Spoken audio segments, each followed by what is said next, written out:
I look at it from iterate, listen to customers, and adapt. Perfect. Write that model down. Rinse and repeat. Let's get entrepreneurial. Let's get entrepreneurial. Welcome to the Let's Get Entrepreneurial podcast, your go-to resource for navigating the world of entrepreneurship.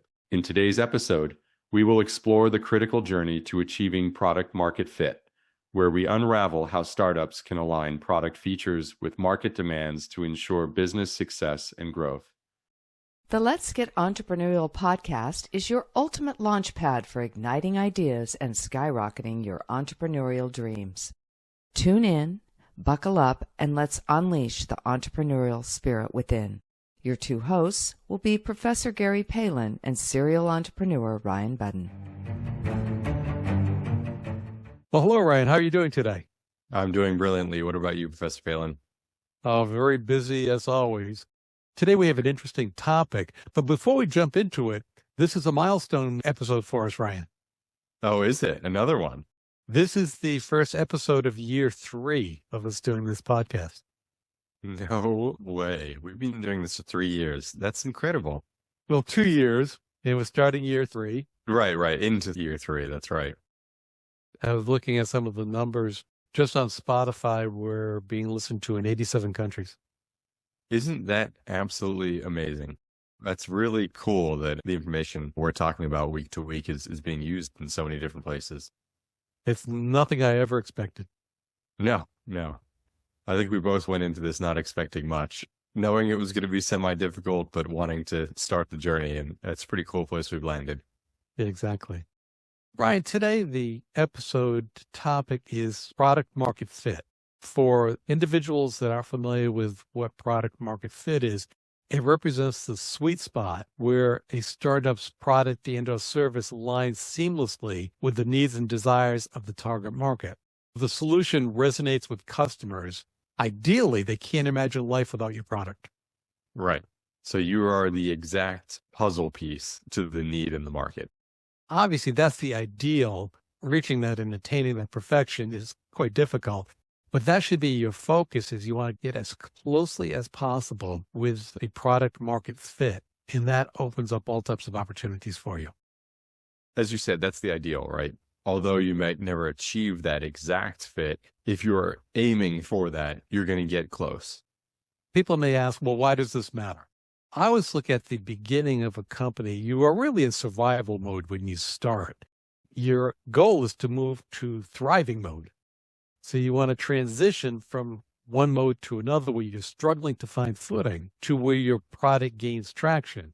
If you can identify the proper product market fit, that makes that path much easier to transition. Absolutely. And it's all about planning ahead with products. If you can see where the market's going and start building that stuff now, those next steps that you're talking about are just going to become easier and more achievable for you to go down. And another reason to be thinking of product market fit is it reduces your risk, because products that fit the market like a glove, you're lowering your risk of failure. Also, investors love startups with a solid product market fit because they're more likely to succeed. You're avoiding that educating the market component, which is extremely difficult and extremely expensive. So if they're demanding it and you're supplying it, that fit applies. It's a lot easier for everybody. Not only do you not have to intensely educate the market, but if your customers love your product, they're the ones educating the market because they're enthusiastic customers and they become your advocates. Word of mouth spreads and your brand gains momentum because of a proper product market fit. They're now championing you. They're the ones giving you the referrals and telling their friends in their network about it. That's the ideal world. If you nail this one as a startup, you are well on your path to having a successful venture. We have certainly described the ideal world. I don't know that I've ever seen it quite happen as smoothly as that. But again, we're describing the target to get to. When I look at goal setting, I always like to set my goals extremely high. I'm shooting for perfection, realizing I won't attain it, but I'm still pretty high up if I've targeted high. What's very important, though, with someone starting out to understand, this is not a one-time static issue. It's an iterative improvement process. As with anything with entrepreneurship, you have to realize that there are change inherent with anything that you're doing. So you're continually gathering feedback and you're fine-tuning your product as the market or the environment shifts.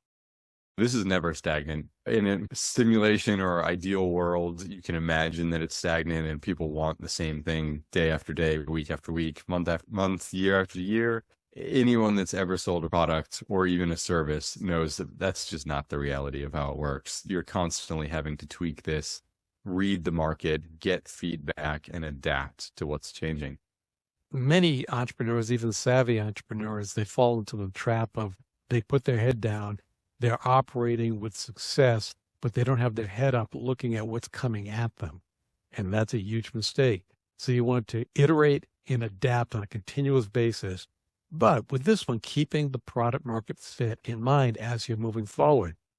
My mind immediately goes to Kodak cameras. The staple of cameras, they started the technology of digital. They knew that's where the market was going, and they seemingly made a decision not to continue with the product market fit. The landscape is filled with companies that were dominant in the market that didn't pay attention, and they really didn't realize what market they were in. You think of Ma Bell back in the days, they thought they were in the telephone business, not realizing they were in the communication business.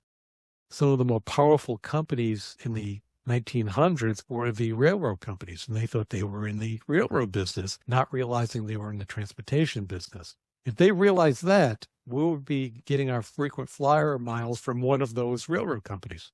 It's very important to understand there's a changing landscape with this. There's changes in competition, technological advances, societal changes.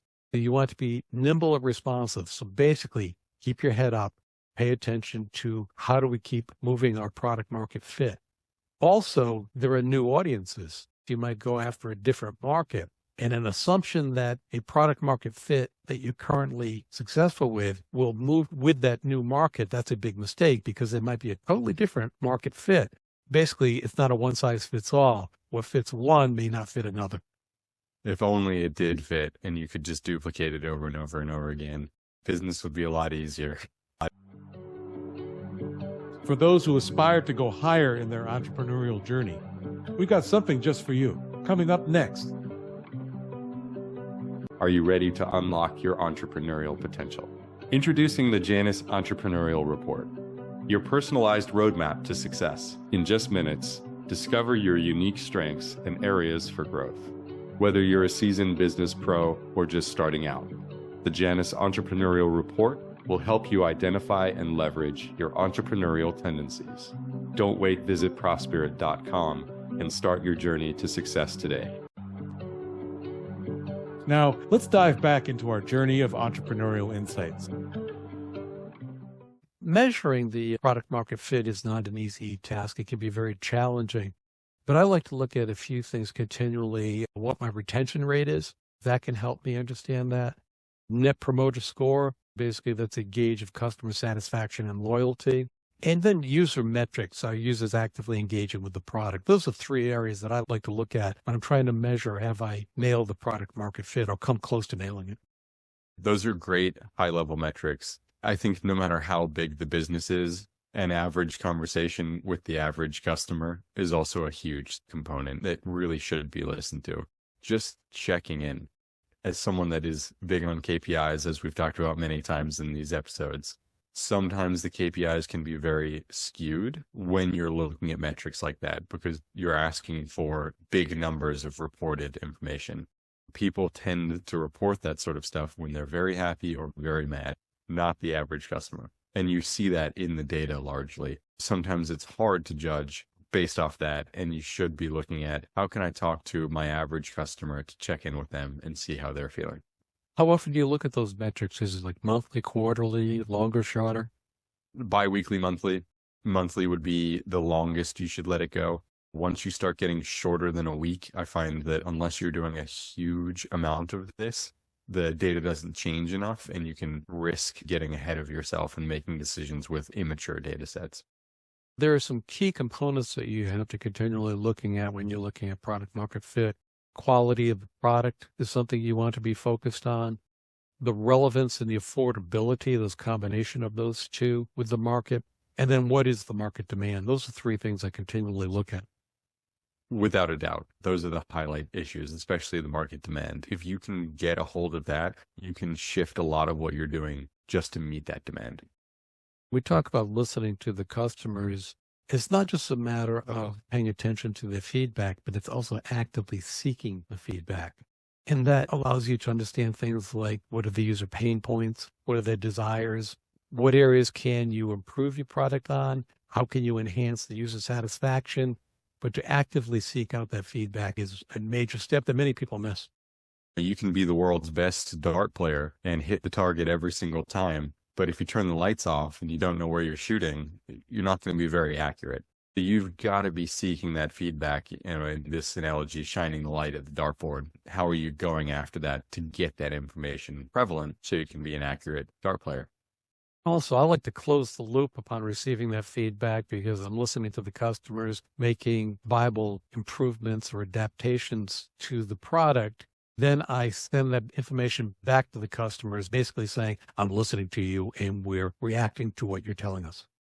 I hadn't thought about that until you said it, but what immediately jumps to mind is a lot of app development firms are very good at doing that, and they publish what updates are happening. A lot of times, if they're doing it well, it's, look, we heard this feedback, you reported this to us, and these are the changes we've made. It's a really unique and powerful way of making people feel heard. And if you're building community around your product or service, that's a great way to do it. In conclusion, any final thoughts or recommendations to our listeners? Stay active on this. That's the biggest part. Once you feel like you've gotten a fit, make sure you're staying on top of it to ensure that fit is continuous, and you'll have a really happy user base. I agree. I look at it from iterate, listen to customers, and adapt. Perfect. Write that model down. Rinse and repeat. Let's get entrepreneurial. Let's get entrepreneurial. As we wrap up another episode of the Let's Get Entrepreneurial podcast, we extend our gratitude for your presence and attention. Your dedication to the entrepreneurial spirit fuels our passion for creating this podcast. Check out profspirit.com to discover resources and courses designed specifically for innovators like you. Stay on the cutting edge by following us on Spotify, Apple Podcast, YouTube, and other platforms as it is released. Until then, keep the entrepreneurial flame burning.